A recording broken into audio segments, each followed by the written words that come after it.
আজকে চলে এলাম ছোট্ট একটি ব্লগ ভিডিও নিয়ে। আমাদের যে খাটুরা চণ্ডীতলা মন্দিরটি তোমাদেরকে আমি ব্লগ ভিডিও করে শেয়ার করছি, দেখো বন্ধুরা।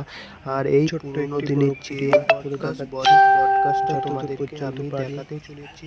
আর ওদিকে মায়ের ভোগ রান্না করা হয়, ওই যে এই রাস্তা। আর বটগাছটার বয়সটা অনেকটাই বছর হয়েছে। সেই চণ্ডীতলার পুরনো যে মন্দিরে আমাদের অনেকে আসতে আসুন দেখতে, খুব এতটা সুন্দর। তার মধ্যে একটু ব্লগ ভিডিও করলাম আর আমিও একটু ভিডিও বানিয়ে নিলাম। দেখতে এতটা সুন্দর জায়গা, আর এখানে আমাদের বাড়ি।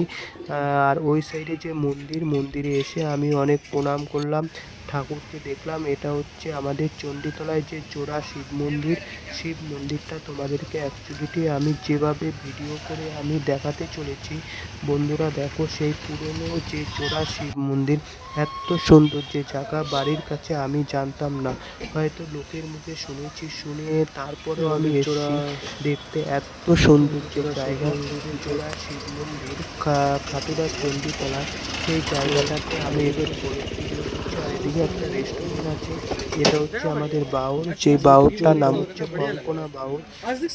বাউলটা দেখতে এত সুন্দর, তার মধ্যে চারিদিকে ভিডিও করছি। আর এখানে একটি গাছ আছে, গাছটা অনেক পুরনো দিনের গাছ। একটু ভিডিও করতে এতটা ভালো লাগবে যে কি বলবো, এই দৃশ্যটা কখনোই দেখা যায়নি। আজকে একটু যে আবহাওয়ার মধ্যে তাও এসে একটু ভিডিও করলাম। আজকে প্রচুর ঠান্ডার মধ্যে চলে এসে